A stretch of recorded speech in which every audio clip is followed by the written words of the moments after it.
네, 안녕하십니까. 현대경제연구원 주원 실장입니다. 이번 시간에는 최근에 이제 경기 동향과 그리고 이제 향후 하반기 정도 또는 이제 멀리 보면 내년의 전망을 말씀을 드리는데요. 이게 이제 우리나라뿐만 아니고 한국이 이제 대의존도가 높기 때문에 어떤 세계 경제의 그런 여건을 먼저 좀 살펴보는 시간을 갖도록 하겠습니다. 근데 처음에 보시는 이 그림은 과거 이제 글로벌리 전염병의 사례를 보고 계신데 유독 AI, 그러니까 조류독감 1997년에 나타났던 조류독감부터 해서 전염병의 빈도가 상당히 높죠. 예. 평균적으로 한 4, 5년에 한 번씩 꼭 나타납니다. 요거를 말씀드리는 이유는 이번 팬데믹이 마지막 팬데믹이 아닐 거라는 이제 WHO의 그런 예측이 저는 맞다고 보거든요. 그러니까 코로나19가 지나고 몇 년 안에 또 이런 상황이 올 수도 있겠다라는 거를 말씀을 드리는 거고요. 왼쪽과 오른쪽 그림, 왼쪽 그림은 이제 세계 전체적으로 누적 확진자하고 신규 확진자 수를 보고 계신데요. 세계 전체적으로 보면 올해 초에, 그러니까 작년 말하고 올해 초에 걸친 겨울에 좀 피크를 한번 이뤘고, 그 다음에 이제 4, 5, 5월 봄에 한번 있었고요. 잠잠해졌다가 이제 최근에 들어서 특히 7월을 중심으로 해서 이제 많은 확진자가 발생을 하고 있습니다. 그러니까 최근에 우리나라가 2,000명 가까이 확진자가 발생하는 게 우리나라만의 문제는 아니거든요. 세계 전체적으로 보면 미국이나 그다음에 여기 파란색이 인도인데 피크를 이렇게 많이 올라갈 때도 있었지만 하루에 신규 확진자가 많이 안정이 됐다가 최근에 다시 좀 올라가는 모습을 보이고 있어서 이게 이제 델타 4차 유행이라고 하는데 이게 어떻게 될지 상당히 어떻게 보면은 금융시장도 그렇고 세계 경제, 한국 경제 방향성을 결정짓는 핵심 요인이지 않을까 생각이 듭니다. 어제 이제 IMF가 수정 전망을 발표를 했는데요. 그거를 이제 오늘 아침에 제가 이제 급하게 업데이트를 했는데 세계 경제 성장률을 유지를 했습니다. 작년에 마이너스 3.2% 세계 경제 성장률이 나왔는데 올해는 6%로 변화가 없었는데 변화를 준 게 올해 경제 성장률을 선진국 거를 많이 높였어요. 6.3%로 0. 몇 포인트 높였고 그다음 신흥국 거를 좀 많이 낮췄습니다. 반대로 선진국 거를 5.6%, 신흥국을 6.3% 정도. 신흥국은 한 7% 가까이 원래 4월 전망에서 전망을 했었는데 많이 낮췄죠. 그러니까 지금 갑자기 그 바이러스의 확산으로 해서 방역이 좀 잘 되는 선진국 그리고 방역이 좀 취약한 후진국 경제 회복의 속도가 틀려질 거다. 이런 거를 언급을 했거든요. 이제 이런 부분들의 어떤 그 선진국과 신흥국의 경기 회복의 속도 격차가 이제 새롭게 어제 오늘 나온 트렌드라고 보시면 될 것 같습니다. 자, 미국 경제부터 보시면 지표들이 좀 복잡하긴 한데 왼쪽에는 소비를 나타내는 거고요. 오른쪽은 산업 생산인데 그렇게 최근에 한 2분기 이후에 좋아진다는 모습은 없는 것 같아요. 물론 소비 심리 지수도 계속 떨어지는 모습이고 소비도 6월 달에 소매 판매도 플러스가 나왔는데 그렇게 강하지도 않고요. 생산도 지지부진합니다. 미국의 이제 고용시장 왼쪽 보시면 이제 실업률인데요. 6월까지 나온 게 이제 5.9% 정도 나왔습니다. 작년에 한창 안 좋을 때 4월에는 14.8%였는데 그때하고 비교하면 많이 개선된 거긴 한데 이게 이제 중요한 의미를 가지는 이유는 이제 인플레이션은 상당히 좀 높은 편이고 미국 연준이 인플레이션은 충족이 그 금리 인상을 하는 요건이 충족이 된 반면에 고용시장은 아직 안 됐다고 계속 발표를 하고 있거든요. 이 실업률 5%대가 코로나 이제는 한 3%대 중후반 정도까지는 떨어져야 사실 미국이 본격적으로 금리 인상을 할 수 있는 그런 타이밍인데 아직은 고용시장이 미국이 연준이 원하는 만큼의 그런 회복은 보이지 않고 있다. 다만 이제 자산시장 쪽에서 미국의 이제 주가 지수는 계속 며칠에 한 번씩 사상 최고치를 기록할 정도로 호황을 지속하고 있고요. 주택시장은 작년 가을쯤에 피크를 쳤다가 조금씩 하향 안정화되는 그런 모습을 보이고 있습니다. 미국의 이제 분기 단위로 경제 성장률을 보시고 계신데요. 여기 마지막에 6.5가 이제 어제 발표된 건데 생각보다 안 나왔어요. 6.5가 상당히 높긴 한데 기존의 기관들 전망치 평균이 한 8% 정도 되는데 상당히 좀 못 미치고 있죠. 그래서 2분기가 성장률이 제일 높을 거라고 예상들을 하고 있고요. 그게 점점점 떨어질 거로 보고, 그래서 IMF가 7% 정도를 보고 있고요. 많은 기관들 7%인데 저희 연구원은 어제 미국의 2분기 성장률로 봐서는 올해 7%는 안 될 것 같다. 한 6%대 중반 정도를 예상을 하고 있습니다. 자, 중국은 작년 하반기에 벌써 이제 회복 국면에 들어섰거든요. 근데 이제 여기 보면 중국의 뭐 고정 투자 소매 판매나 여기 산업 생산 수출이 증가율이 되게 높죠.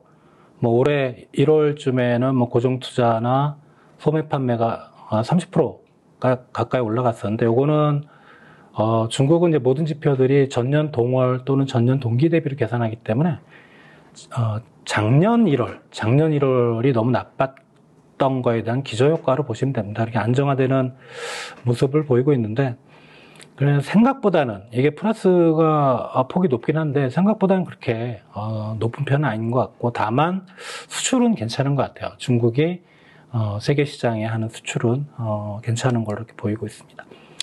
중국 경제 성장률은 올해 2분기 이제 가장 최근 게 7.9%를 기록을 했는데요. 이것도 좀 생각보다 좀 낮게 나왔어요. 한 8%대 이상은 나올 거라 생각을 했는데 좀 많이 떨어지는 모습이고 그럼에도 불구하고 중국은 좀 탄탄해 보입니다. 뭐 작년에 플러스 2.3%에서 올해는 한 8%대는 기록을 할 걸로 성장률이 생각이 됩니다. 유로존은 소비가 그동안은 상당히 안 좋았다가 뭐 5월, 6월 보면 심리지수나 그다음에 소매 판매가 플러스로 돌고 있고요. 소비 회복은 좀 안정적인 국면으로 들어서는 것 같은데 다만 이제 5월, 6월이 델타 변이 바이러스 영국은 좀 심했는데 다른 유럽 국가들은 그렇게 심하지 않았기 때문에 이게 이제 소매 판매 소비의 6월 지표나 7월 지표가 어떻게 나올지를 좀 예의 주시를 해야 될 걸로 생각은 되는데 개인적으로는 조금 둔화되지 않을까 소비가 그렇게 생각이 되고요. 유로존은 뭐 작년에 유로존 전체로는 마이너스 6.5%였는데 올해는 한 플러스 4%대 중반 정도 회복은 하는데 여기 마이너스 6%대를 어떤 경제적 손실이라고 보면 이걸 회복하려면 이게 플러스 6%대가 나와야 되는데 미국이나 중국과 달리 여기는 플러스 4%대로 마이너스 6을 회복을 못하죠. 그러니까 유로존은 상대적으로 경기 회복 속도가 미국이나 중국에 비해서는 좀 낮은 좀 느리다고 할까요? 이제 그런 모습을 보일 것 같습니다. 자, 일본인데요. 일본의 상황은 지표들이 이게 오른쪽 그림에 이걸 보시면 됩니다. 이게 신규 확진자 수인데 이게 제가 그저께까지 업데이트했는데 어젠가 오늘인가 10,000명 넘었거든요. 예. 그러니까 상당히 좀 우려가 되고요. 그러니까 문제는 지금 생산이 마이너스고 소비는 플러스인데 소비 쪽이 더 나빠질 가능성이 있겠다. 아까 확진자 수가 많이 늘면서 올림픽의 영향이 좀 2분기나 그러니까 3분기, 2분기 뭐 올림픽 직전의 어떤 지출, 그다음에 3분기 올림픽의 어떤 효과 이런 것 때문에 일본 경제 성장률을 한 3%대 이상을 올해는 연간 기록할 걸로 생각을 했는데 올림픽이 이제 아시다시피 무관중 해외 관광객도 안 받고요. 이러다 보니까 좀 손실이 큰 것 같아요. 그래서 지난 전망이 한 3.3% 정도 나왔었거든요. 올해께. 근데 0.5%포인트 이번 IMF가 하향 조정을 해버렸습니다. 신흥국은 아까 이제 신흥국 경제 성장률 말씀드렸는데요. 다 하향 조정 들어갔거든요. 인도, 브라질도 좀 밑으로 떨어뜨렸고요. 그렇다고 뭐 회복을 안 하는 건 아니지만 생각보다 회복 속도들이 상당히 좀 느릴 걸로. 주요국들의 어떤 경제 성장률 작년과 올해 거 전망치에는 참고를 한번 보시면 될 것 같습니다. 자, 이제 글로벌 이슈 중에 정말 중요한 게 사실 이제 금리입니다. 금리는 이제 모든 나라의 중앙은행들이 미국의 중앙은행인 연준을 쳐다보고 있죠. 연준의 이제 기준금리가 이제, 글로벌 금융위기 2008년 12월 이후에 한 7년 정도 제로금리. 여긴 0.25라고 이제 표시가 되어 있는 거는 얘네들은 이제 밴드로 잡거든요. 0에서 0.25%. 그게 이제 제로금리입니다.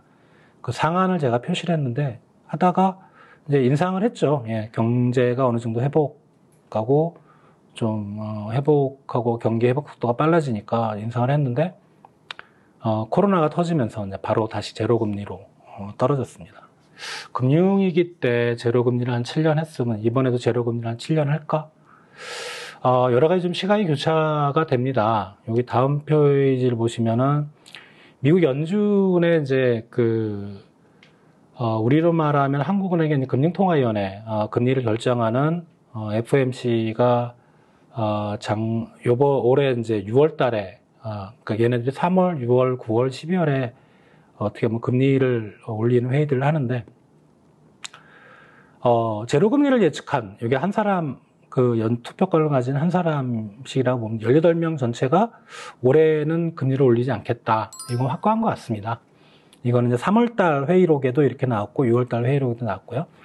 근데 2022년은 3월달의 회의록에서는 제 기억은 정확하지 않은데, 여기 보면 지금 6월달 회의록이 7명이 올릴 거라고 생각을 했거든요. 올해 2022년 거를. 근데 3월달은 3명인가 4명밖에 안 됐었어요. 그러니까 시간이 가면 갈수록 내년에 금리를 해야 된다는 그런 시각들이, 관점들이 높아질 거라고 생각이 되고요. 이게 이제 9월달에 이제 도표가 나오는데 9월달에 이쪽이 더 많아지지 않을까? 그런 생각이 좀 들고요.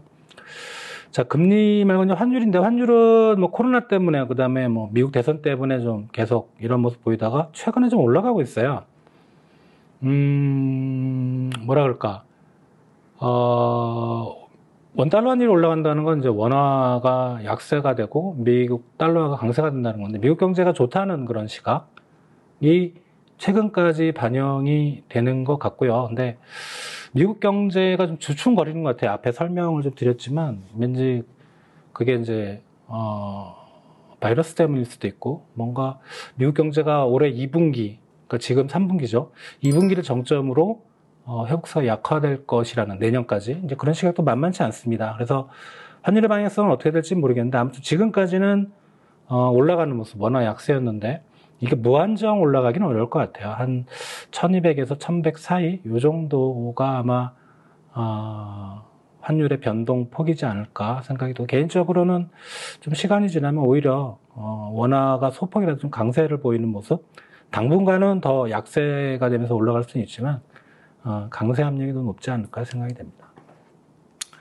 유가는 코로나 이전에 뭐 배럴당 60달러에서 지금 넘어섰죠. 예, 충분히 넘어섰고, 이게 이제 달러화가 풍부한 그런 효과도 있지만 실제로 세계 경제 회복에 대해서 전망들이 좋게 나오면서 올라가는 모습인데, 최근에 오펙이 이제 공급량을 좀 늘리는 그런 효과고, 그다음에 세계 경제가 특히 신흥국들이 회복 속도가 생각보다 느릴 수 있다는 그런 요인들 때문에 약간 좀 주춤거리고 있습니다.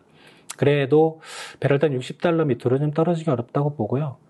80달러 이상도 좀 생각하기는 어렵고, 다만 일부에서는 뭐 유가가 더 올라간다는 그런 시각도 있는데, 가능성은 한 70달러 내외에서 움직일 걸로 생각이 됩니다.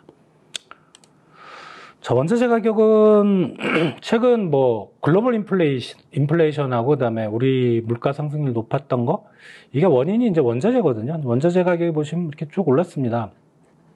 금은 좀 예외였고요. 뭐 농산물이나 광물들이 쭉 올라가다가 한 5월 정도를 피크로 해서 지금 다시 좀 주춤거리고 있어요. 그래서 원자재 가격이 더 올라갈지는 아직은 좀 뭐 일부에는 슈퍼 사이클도 얘기를 하는데 그건 아닌 것 같고요. 좀 지켜봐야 되겠지만 아마 이 부분이 거의 뭐 고점이지 않을까. 뭐 그렇다고 뭐 바로 떨어지기는 어렵지만 이 정도에서 좀 가격 조정을 받지 않을까 생각이 됩니다.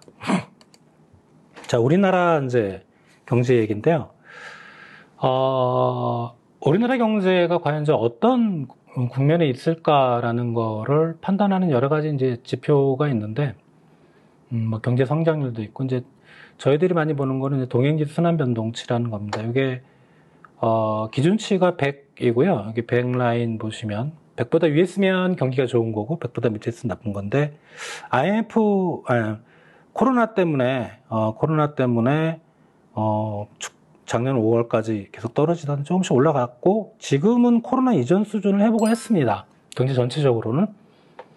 물론 이제 뭐 대면 업종은 안 좋죠. 뭐 여전히 안 좋고, 뭐 항공업 안 좋고 하지만, 반대로 이제 비대면 쪽이라든가 수출이라든가 이런 제조업이라든가 이런 쪽은 좋거든요. 근데 그런 부분들을 평균을 내면 지금 한국 경제 상황은 코로나 이전 수준을 회복을 했다. 이렇게 보시면 될 것 같습니다. 경제 성장률 올해 2분기께 전기 대비 0.7, 1분기에 전기 대비 1.7. 그래서 여기까지는 괜찮습니다. 요런 식이면, 그러니까 1분기는 좀 이례적으로 좀 높았고요. 뭐 2분기 0.7, 3분기, 4분기도 0.7 내외 정도면 올해 연간으로 우리가 4%대, 정부가 목표라는 게 4.2%인데 4%대 경제 성장률 가능할 거라고 누구나 생각을 하고 있는데, 지금 이제 7월 초부터 그 4단계 사회적 거리두기가 들어가서, 하필 이제 7월하고 4단계가 7월로 끝날 것 같진 않죠. 최소한 8월 중순까지는 갈 것 같은데, 거리두기가 강화된다는 건 소비의 직격탄이거든요. 그런 부분을 생각하면 3분기 경제 성장률이 예상보다 좀 안 좋게 나올 가능성이 있다고 생각이 되고요. 그러면 그 부분이 만약에 좀 생각보다 크다 그러면 4%대 경제 성장률은 어려울 수도 있다. 이런 생각들이 지금 좀 확산이 되고 있는 모습입니다. 자, 소비는 괜찮았습니다. 근데 지금 보시는 이제 여기 소비도 그렇고요. 뒤쪽에 쭉 경제 지표들 보시는데 빠른 게 6월까지밖에 안 나왔어요. 그러니까 6월은 우리가 지금 제4차 대유행의 영향권이 아니었죠. 예, 7월부터였거든요. 그래서 지표들은 쭉 보시겠지만 뭐 소비나 투자는 나쁜 편은 아니에요. 소비도 괜찮고요. 소비는 다만 이제 내구재가 중요한데, 내구재 소비는 워낙, 그러니까 내구재랑 자동차나 가전인데, 그쪽 소비가 는다는 건 사람들이 구매력이 있고 소비를 더 늘릴 그런 의향이 있다는 의미에서 어떤 선행 지표로 우리가 해석을 하거든요. 그래서 내구재 소비는 그렇게 안 좋아요, 최근에.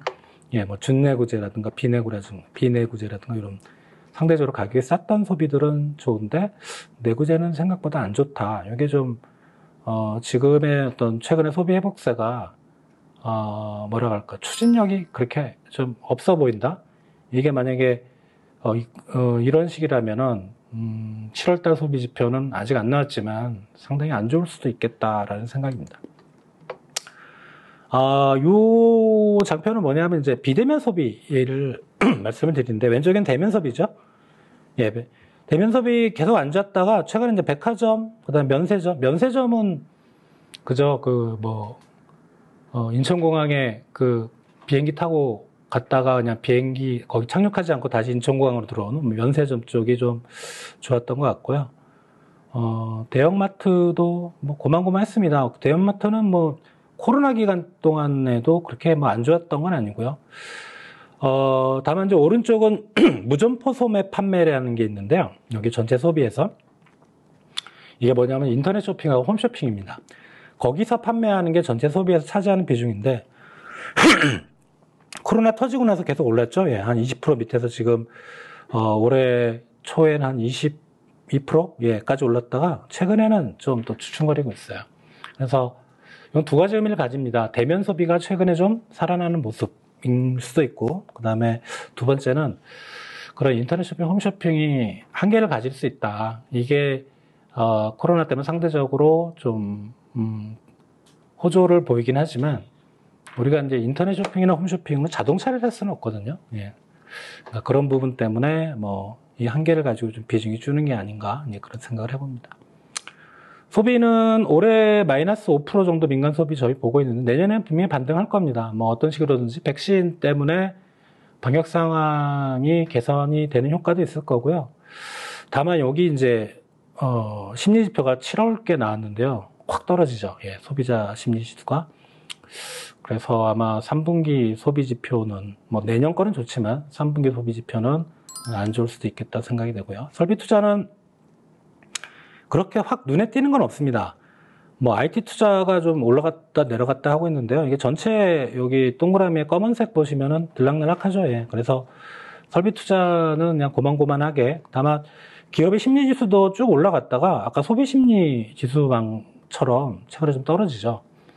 이게 방역 상황으로, 그러니까 기업들이 보는 건 국내 시장 상황, 그다음에 글로벌 시장 상황인데, 뭐 다른 나라도 우리나라의 어떤 사회적 거리두기 같은 이런 단계를 강화하고 봉쇄하는 나라도 생겼고요. 그리고 수출 경기나 내수 경기 아무래도 향후에 뭐 몇 달은 좀 부정적 바이러스 때문에 좀 부정적인 방향으로 흐르지 않을까 이렇게 생각하면서 기업들이 느끼는 체감 경기는 좀 하락하는 모습을 보이고 있습니다.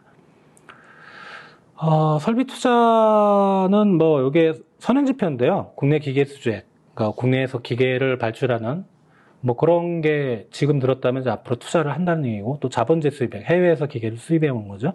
그런 것들 때문에 뭐 지금 좋죠. 예, 플러스가 크게 나오고 있어서 설비 투자는 올해 한 9% 정도 플러스. 작년에도 다른 지표들은 상당히 나빴는데 설비 투자는 플러스 7%였거든요. 여기는 주로 이제 반도체 쪽이었습니다. 그래서 설비 투자는 뭐 호조를 이어갈 걸로 생각이 됩니다. 건설 투자는 이게 이제 건설 기성액인데요. 기성액이랑은 이미 만들어진 건축물이나 그다음 토목 쪽에서, 그래서 동행지표로 저희가 보는데, 보시면 공공 쪽이 많이 끌고 갔어요. 여기 빨간 쪽, 빨간 동그라미 공공인데, 최근에 들어서. 그리고, 건축 쪽도 좀 한 2분기에 들어서 좀 플러스가 나왔고요. 그래서 실적은 나쁘지 않습니다. 근데 앞으로, 건설 투자 방향성은 이제 건설 수주로 봅니다. 건설 기업의 입장에서는 수주고요. 이제 예를 들어 그거를 공사를 공개 입찰을 내는 쪽에서 발주겠죠. 좋습니다. 예. 그동안 건축 쪽 수주가 계속 좋았다가요. 토목은 안 좋았는데 토목이 최근에 들어서 또 플러스가 크게 나오고 있습니다. 그러니까 토목은 주로 이제 정부 SOC 예산과 관련이 있는데 올해 SOC 예산을 많이 늘렸거든요. 그래서 건설 경기는 지금까지도 괜찮았고요. 앞으로도 괜찮을 걸로 그렇게 판단이 됩니다. 수출은 가장 좋은 섹터죠. 예, 여기 보면 증가율이 작년 코로나 터지고 마이너스가 마이너스 25%까지 나온 적이 있는데 5월 달에 이제 플러스 50%까지 올라갔는데, 다만 이제 물량은 그렇게 빨리 회복이 안 되네요. 예, 단가가 올라갔던, 이때 단가가 많이 빠졌었거든요. 단가가 올라갔던 영향을 많이 받는 것 같고, 주요 지역별로는 미국하고 유럽 쪽이 오히려 호조고, 중국 쪽으로는 수출이 좀 둔화되는 모습, 그런 모습을 좀 보이고 있습니다. 품목별로도 그렇게 나쁜 품목은 없고요. 다 괜찮습니다. 석유, 철강, 유화, 그다음에 반도체, 자동차, 가전까지 다 괜찮은 모습을 보이고 있습니다. 올해 수출은 저희 전망치가 6천억 달러를 넘길 것 같아요. 수출이 저희가 이제 사상 최고치였던 게 2018년에 6,053억, 6,050억 달러 좀 안 되는 수준이었는데, 그거는 넘길 것 같습니다. 최근에 델타 변이 바이러스 때문에 세계 경제가 좀 약간 흔들리긴 하는데, 그럼에도 불구하고 수출은 상당히 좀 좋은 모습을 보일 거로 생각이 됩니다. 고용은 참고로 좀 보시면 될 것 같은데요. 실업률 작년 거보다 많이 떨어졌죠. 예. 예를 들어 올해 6월 실업률이 3.8인데 작년에 4.3이었으니까 많이 개선된 것 같고, 또 취업자도 지금 플러스 58만 명 6월 기준으로. 근데 이게 기저효과가 있어요. 이게 고용 지표는 어떻게 보면 작년 같은 달하고 항상 비교하다 보니까 올해 6월 지표가 좋은 게 작년 6월 지표가 나빴던 거를 반영을 하는 거거든요. 그래서 그런 쪽으로 많이 개선은 되고 있지만 그렇게 실제로 좋아지는 것 같지는 않다. 그래서 실업률은 저희는 작년이나 올해나 비슷한 수준일 거다 이렇게 판단하고 있습니다. 물가 이 부분이 상당히 좀 골치 아프죠. 지금 수입 물가가 많이 오르고 계속 높은 증가율이에요. 생각보다 한 10%대 이상에서 높고요. 수입 물가가 올라가면 그 다음 단계가 아니라 기업의 생산자 물가인데, 생산자 물가도 같이 따라 올랐고, 생산자 물가가 결국은 이제 소비자 물가하고 생활 물가로 이어지는데, 2%대 중반 정도 와 있습니다. 근데 2%대 중반이면 아직은 우리가 인플레를 걱정할 수준은 아닌데, 더구나 최근에 델타 변이 바이러스 때문에 내수도 약간 좀 주춤거릴 것 같고요. 인플레 압력은 하반기에 들어서 좀 완화되지 않을까 이렇게 생각이 되고요. 작년에 소비자 물가 상승이 0.5%였는데 올해는 저희는 2%대 또는 좀 많이 가면 2.5% 뭐 그 정도에서 유지되지 않을까 생각을 해봅니다.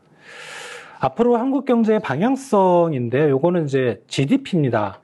예를 들어 코로나 이전에 2019년 4분기 GDP를 100으로 봤을 때 우리가 코로나가 시작된 게 이제 2월이니까 1분기 GDP는 이만큼 떨어졌거든요. 2분기 GDP가 이만큼 더 떨어졌었고요. 이때를 바닥으로 해서 계속 올라갑니다. 올라가서 올해 1분기 GDP는 우리가 규모를 보면 코로나 이전이었던 2019년 4분기 GDP와 거의 비슷한 수준이고 2분기는 이제 그거를 넘어섰습니다. 자, 여기까지가 이제 지금까지의 모습인데요. 앞으로는 어떻게 될 건가? 그냥 노멀한 시나리오는 이렇게 가는 걸로 점점 해보게 되는 거예요. 이게 이제 정부가 얘기하는 4%대 성장률 가는 케이스인데 지금 비관적인 경로가 이제 세모로 표시된 건데 GDP가 줄죠. 이게 이제 지금의 우려되는 그런 모습이죠. 바이러스 때문에 내수가 갑자기 침체가 되는. 그렇게 되면은 4% 성장은 안 되고요. 두 가지 중에 하나일 걸로 생각이 됩니다. 상반기 성장률이 3.9% 정도 전년 동기 대비 나는데, 하반기는 요게 이제 3.9가 좀 되는 걸로, 3%는 이제 비관적인 걸로. 그래서, 저희는 밴드를 아직은 좀 잡고 있습니다. 올해께 한 3.5에서 3.9 정도 연간으로. 그 가운데 위치할 걸로, 생각이 되고요. 정부보다는 저희 연구원이 약간 좀 비관적으로, 저희는 4%대는 좀 어려울 거다. 상당히 지금 7, 8월 상황이 나빠지면 3.5고요. 그거가 생각보다 좀 빨리 개선이 되면 한 3.9까지 이 정도로 생각을 하고 있습니다. 이건 저희 연구원의 올해 이제 경제 전망치를 각 섹터별로 표시해 놓은 거기 때문에 참고로만 보시면 될 것 같습니다. 주요 기관들의 올해 경제 성장률 한국 거 참고로 보내드렸고요. 정부 기재부가 이제 4.2%, 한국은행 4%, KDI 3.8%, 이게 국내 기관이고, 해외 기관은 IMF가 좀 높게 봤어요. 어제 나온 4.3%. 다른 기관은 3%대 중반 정도, 그렇게 보고 있습니다.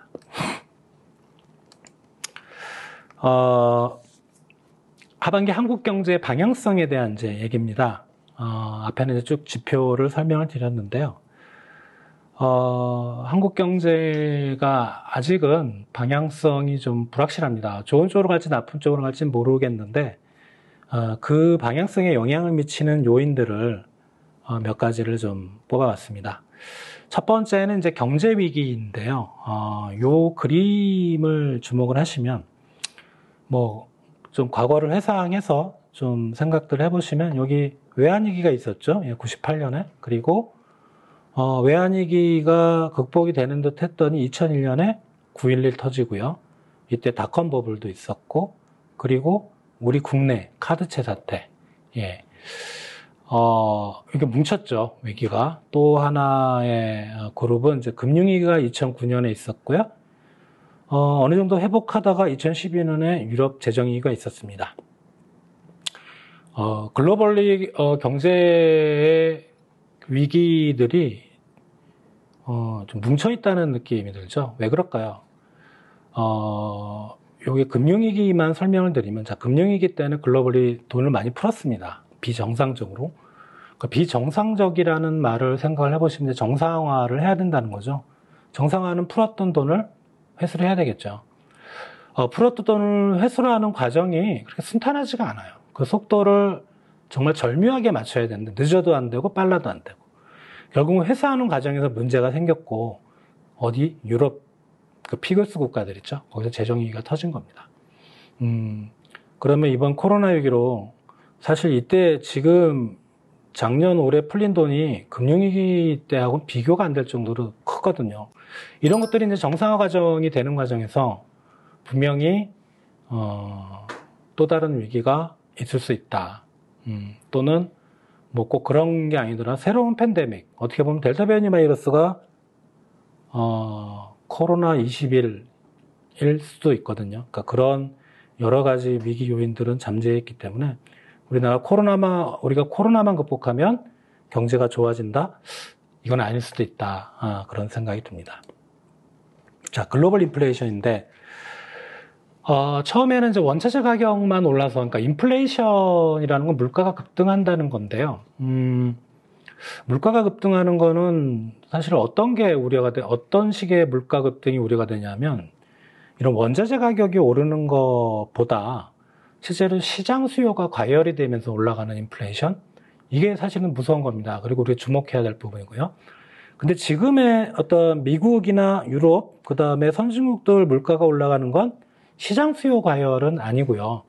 대부분 이제 원자재 가격이 올라가면서 그게 이제 생산자 물가에 반영이 되고 소비자 물가까지 가는 그 경로거든요. 그래서 이런 부분들이 상당히 좀 우려가 되고, 이게 더 중요한 의미를 가지는 건 뭐냐면, 이제 모든 나라 중앙은행들이 미국 연준을 쳐다보고 있는데, 연준이 통화정책을 변경할 때 중점적으로 보는 지표가 바로 이겁니다. 인플레이션. 왜냐하면 인플레가 높으면 인플레를 잡아야 되는 게 중앙은행의 책무거든요. 그리고 이제 또 하나의 지표가 아까 말씀드렸다시피 고용이고요. 그러니까 중앙은행은 이 부분은 상당히 좀 우려스럽게 보고 있고요. 아직 미국 연준은 이게 시장 수요가 과열이 돼서 올라간다고 보지는 않는 것 같아요. 그러니까 원자재 가격 때문이고 이건 시간이 지나면 해결될 문제다라고 보는데, 미국의 일부 경제학자들은 아니다. 원자재 가격이 올라가서 인플레가 되는 게 시장 수요가 과열이 돼서 인플레가 되는 거하고 별개는 아니다. 그러니까 원자재 가격이 오르는 게 시장 수요를 자극할 수도 있다는 거죠. 그런 부분들이 글로벌 인플레이션에 대한 우려를 지금 크게 하고 있는 그런 것 같습니다. 세 번째는 이제 테이퍼 텐트럼이라는 건데요. 이거 역시 미 연준하고 관련되어 있는 건데,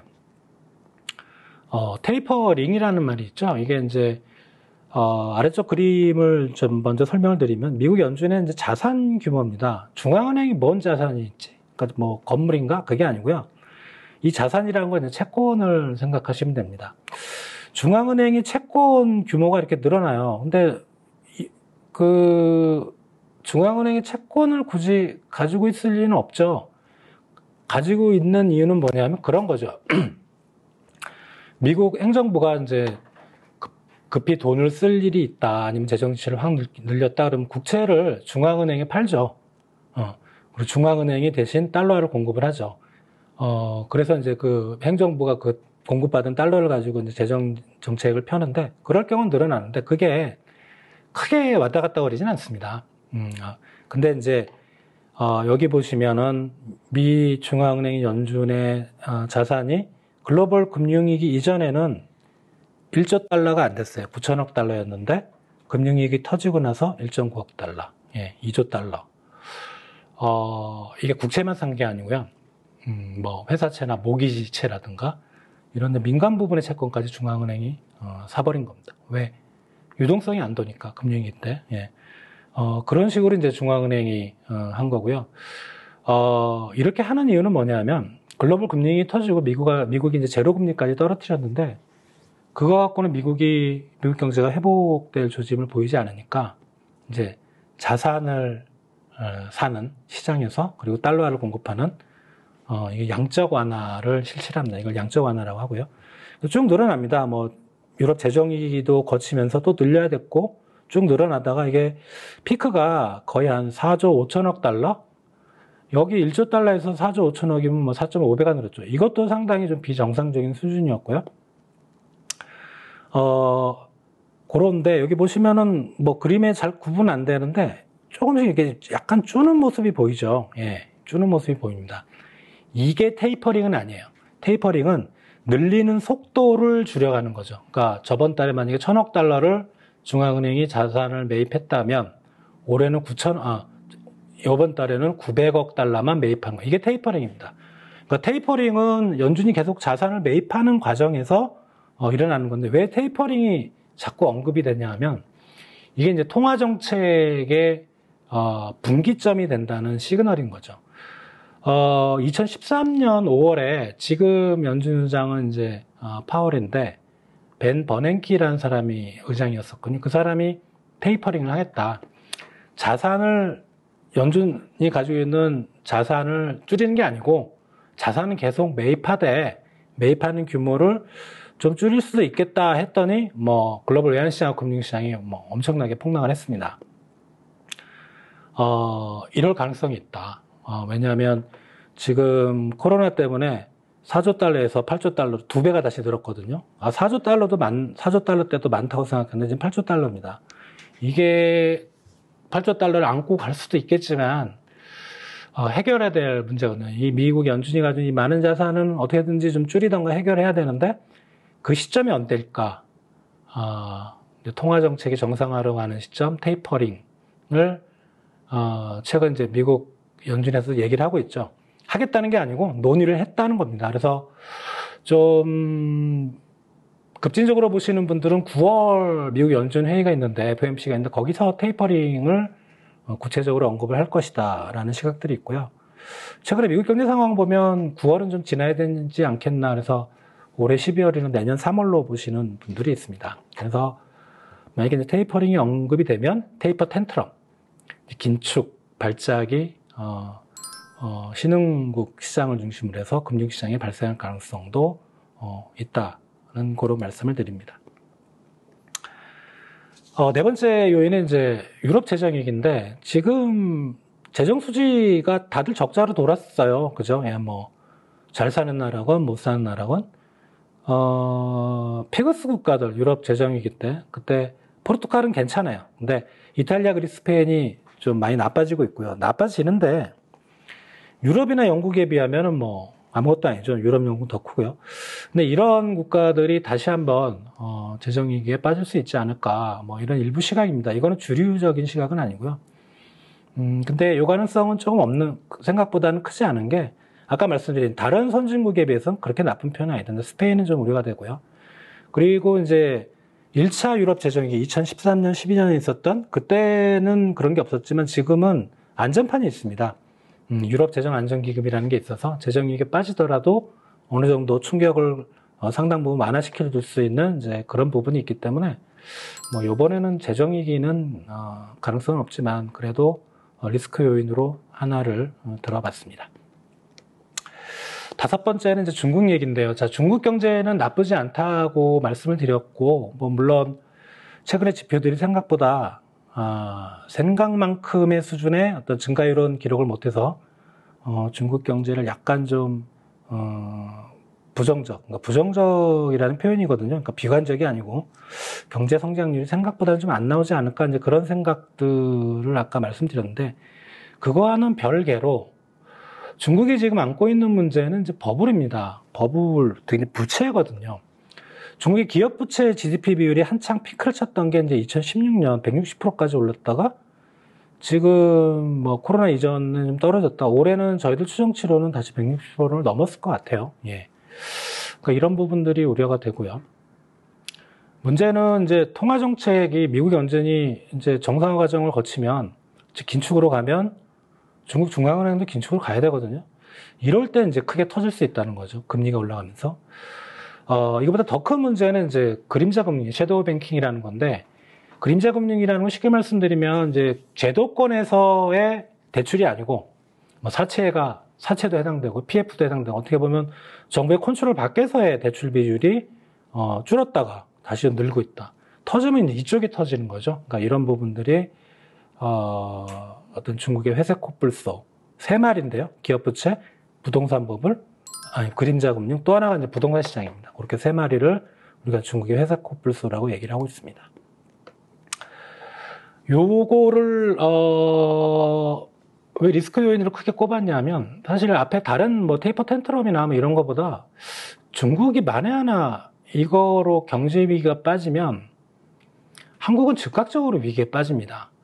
왼쪽 그림이 잘 나타내는데요. 우리 수출의 한 30% 이상이 중국으로 가고요. 뭐 코로나 때문에 2020년은 아니고 2020년은 해외 관광객이 거의 없었어요. 2019년에 보면 40%가 중국인 관광객. 중국이 위기에 빠지면 이 부분이 다 까지는 거죠. 예, 그러면은 사실 우리나라는 뭐 즉각적으로 위기에 빠질 수 없다는, 실제로 이제 경기 선행 지수를 가지고 각국 간에 우리나라와 미국, 우리나라와 OECD, 우리나라, 차이나, 중국과의 상관계수를 그려보면 우리가 중국을 그대로 따라갑니다. 중국 경제 어떤 방향성을. 상당히 좀 우려가 되는 요인이긴 한데 아직은 모릅니다. 예. 회사 코뿔소가 언젠가는 터지겠는데 이게 올해 터질지 내년 터질지 10년 이후 터질지는 아무도 모르거든요. 그러니까 그런 부분들을 우리가 염두에 둘 필요는 있겠습니다. 앞쪽은 다른 나라 요인인데요. 요게 이제 사실 제일 중요해요. 그러니까 우리가 전체적으로 보면 경제가 코로나 이전 수준까지 올라왔다고 하지만 정작 소비는 못 올라왔거든요. 그러니까 일부에서는 이제 우리 수출 막 뭐 50%까지 5월달 지표가 전년 동월 대비 50% 증가하고 50% 증가했으면 예를 들어 작년 올해 100억 달러를 수출했으면 올해 150억 달러 수출하는 뭐 내수 안 좋아도 수출 좋으면 뭐 그게 경제 성장을 올리는데 도움이 되고 뭐 경기 회복되는 거 아닌가 뭐 내수 좀 안 좋아도 되는 거 아니야? 라고 말씀하시는데 우리 GDP 경제 성장률은 이제 GDP의 증가율이거든요. GDP의 구성 요소를 보면 투자가 한 4분의 1 그리고 그러니까 수출이 들어가는 게 수출에서 수입 뺀 부분이거든요. 그게 한 4분의 1 그리고 절반이 민간 소비입니다. 내수가 안 좋으면 경제 성장이 좋을 수가 없어요. 지금 이제 경기가 좋아지느냐 안 좋아지느냐 핵심은 이제 민간 소비거든요. 소비가 어떻게 될 건가. 근데 소비는 작년부터 정확하게 방역 상황에 따라서 움직이는 것 같아요. 우리가 뭐 작년 2월 달에 처음 시작했을 때 1차 대유행, 2차 대유행은 이제 8월 뭐 광복절 그때 막 집회하고 뭐 휴가 가고 뭐 이때까지만 해도 상당히 뭐 이게 신규인데요. 신규인데 1000명이 안 됐어요. 뭐 500명, 400명 나오고 했을 때 와 큰일 났다. 근데 지내놓고 보니까 지금 2000명 나오고 있거든요. 사실 그때는 아무것도 아닌 거죠. 3차 대유행은 이제 겨울에 작년 말과 올해 초에 걸친 겨울에 이때도 큰일 났다고 했거든요. 뭐 1000명대 넘고. 근데 지금 생각해보면 참 1차나 2차나 3차나 껌이었던 거죠. 이게 만만치 않은 것 같아요. 이게 저희들 시각은 아니고 이게 방역 전문가들 시각을 보면 여기 보면 한번 이렇게 쭉 올라갔다가 잠잠해지는 게 여기도 그렇고요. 최소 한 달 이상이에요.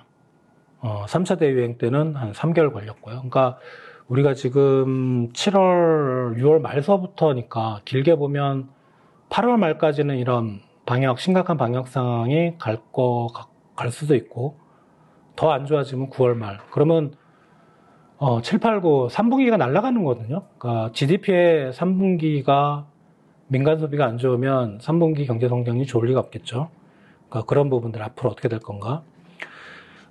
왜 민간 소비에 영향을 미칠까라는 걸 뭐 우리가 직관적으로 알 수 있는데 여기 빨간 게 이제 신규 확진자입니다. 아까 앞에서 본 이제 막대를 빨간색 라인으로 이제 신규 확진자 수를 했는데 여기가 회색으로 많이 피크를 칠 텐데 여기 이제 초록색이라고 할까? 이게 뭐냐면 애플 이동성 지수입니다. 애플에서 스마트폰 가지고 이제 각국별로 통계를 구하는데 우리나라 게 정확히 7월이 되면서 꼬꾸라지죠. 예.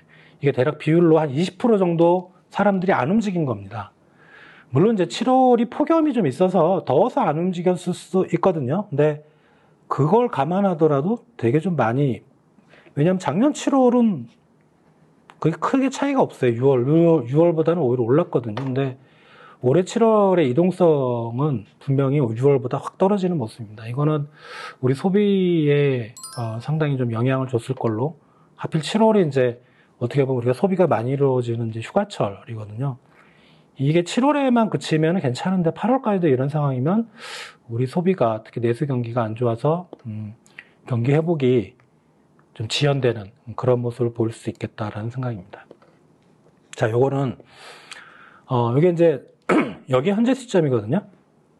7월 말인데 일일 신규 확진자 수입니다. 저희들이 한번 추정을 해본 거예요. 지금 상당히 좀 긍정적으로 한 겁니다. 이게 지금 같은 상황이 아마 8월 중순까지 1000명대 이상 나올 것 같고요. 한 8월 말이나 이제 9월 초나 돼야 1000명대 이하로 좀 떨어질 걸로, 긍정적인 시나리오에서는. 이건 백신 접종입니다. 이건 저희 전망치가 아니고 정부가 9월 말에 70% 맞춘다고 했으니까 8월부터는 좀 빨라질 것 같아요. 도입 물량이 뭐 그런 식의 상황이 될 수 있을 것 같고요. 출구 전략입니다. 출구 전략, 우리나라 이제 중앙은행, 한국은행과 그다음에 정부, 기재부인데요. 기준금리 이렇게 많이 내렸죠. 예, 지금 0.5까지 내렸는데 한은이 계속 언급을 하죠. 올해 늦지 않은 시간에 기준금리를 올리겠다. 남아있는 한국의 기준금리 결정하는 회의가 8월 말에 한 번 있고요. 그 다음에 10월과 11월에 있는데 8월 말에 올릴 수 있을까? 예. 왜냐면 방역 상황이 저렇게 안 좋으면 내수도 안 좋을 거거든요. 기준금리 거기다 대고 올려버리면 한국은행이 상당히 좀 책임을 져야 되죠. 많이 잘못되면. 8월은 좀 아닐 거라는 생각이 개인적인 생각인데 8월에 올릴 거라는 시각들도 꽤 많습니다. 그거 한번 지켜봐야 되겠는데 지금 뭐 한두 달 전만 해도 우리 기준금리가 이제 점차 올라갈 거라는 시각이 대세였는데 조금은 좀 누그러졌어요. 지금 방역 상황 때문에. 근데 그리고 이제 정부 재정 지출도 추경이 뭐 작년에 4번에 걸쳐서 42조 원이 본 예산보다 늘어났고 올해는 더 늘어날 것 같아요. 2번 했는데도. 그리고 지금 2차 했는데 시간적으로 보면 3차도 가능한 상황이거든요. 3차 추경까지 더하면 아마 더 늘어날 부분이 있을 것 같고요. 이것도 정상화가 필요해요. 그럼 내년도 예산이 좀 타이트하게 짜야 되는데 지금 방역 상황 때문에 쉽지 않은 걸로 보이고 있습니다. 이거는 아까 통화정책과 관련돼서 가계하고 기업에 이제 부채가 많습니다.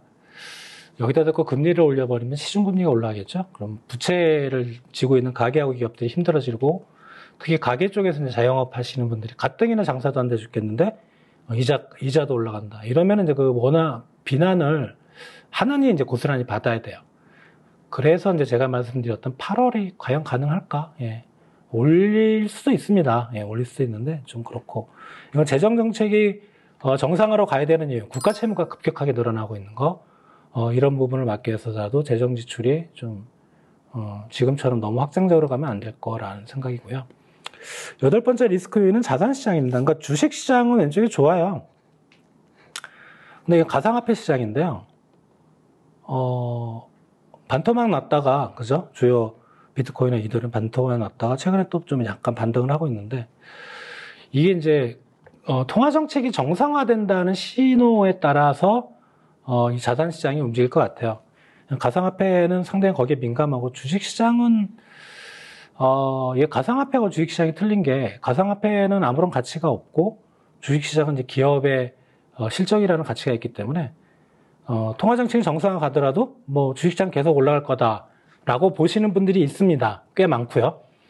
근데 저는 개인적으로 모든 자산시장은 통화정책이 급격하게 바뀌는 순간 조정을 받을 겁니다. 라는 게 이제 제 개인적인 의견입니다. 주식시장도 통화정책의 어떤 기조 변화가 확실해지면 긴축으로 간다는 기조가 시그널이 확실해지면 어느 정도 좀 조정을 받지 않을까 이런 개인적인 생각을 해봅니다. 자, 여기까지는 쭉 설명을 드렸고요. 좀 정리하는 차원에서 정부 정책은 사실 뭐 들으시는 분들이 이제 뭐 민간 쪽에서 사업을 영위하시는 분들이라 뭐 크게 뭐 보실 필요는 없는데 여기 3분기 더블딥 가능성 그리고 3분기 소프트 패치 가능성. 더블딥이라는 거는 경기가 완전히 한번 바닥을 찍는 겁니다. 상당히 안 좋은 거고요. 소프트 패치는 바닥까지는 아니고 살짝 좀 주춤거리다 올라가는 뭐 개인적인 바람이지만 그냥 3분기 지금 안 좋은 게 소프트 패치 정도로 됐었으면 좋은데 이 가능성 두 개가 모두 열려 있다는 거를 좀 말씀을 드리고 싶고요. 뭐 기업들은 요거를 이제 말씀드렸고 두 번째는 금융시장은 여전히 상당히 좀 오리무중입니다. 그 말씀은 변동폭이 상당히 크다는 거죠.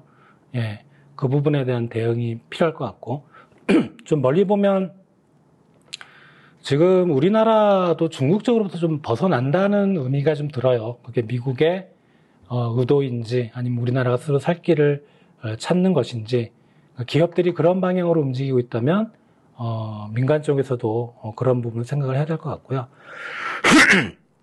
네 번째는 지금 경제 어느 나라도 그렇지만 정부가 적극적으로 개입을 하고 있습니다.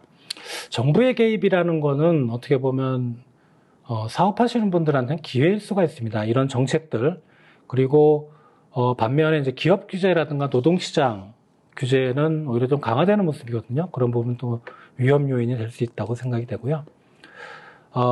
이제 다섯 번째는 비대면 시장.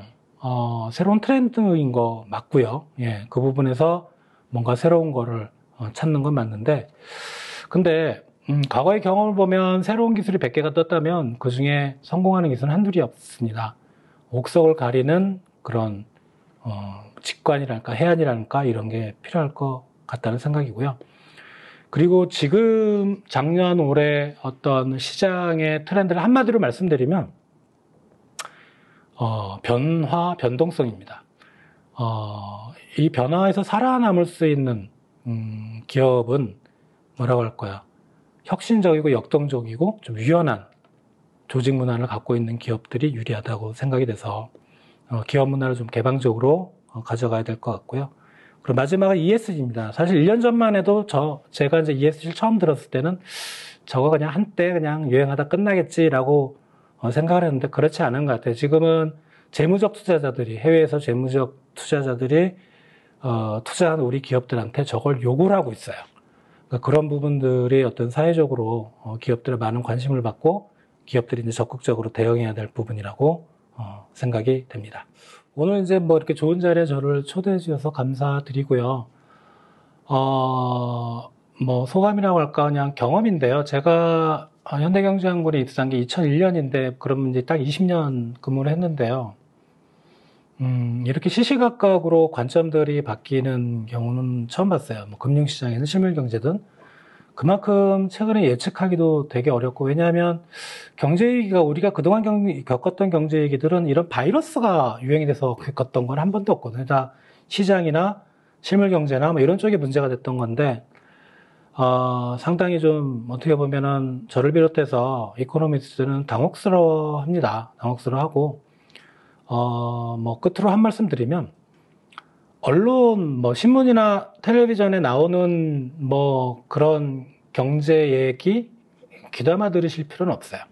자기가, 몸담고 있는 현업의 시장의 분위기를 읽으시는 게 제일 좋고요. 왜냐하면 그런 경제 이야기나 뭐 경제 기사나 이런 것들은 좀 지나간 얘기를 계속 하거든요. 그러니까 정작 지금처럼 어떤 상황 변화가 큰 그런 시대에서는 지금의 시장 변화를 빨리 읽을 수 있고 그거를 자기 걸로 만들 수 있는 사람만이 생존할 수 있을 것 같다. 이런 말씀을 드리고 싶습니다.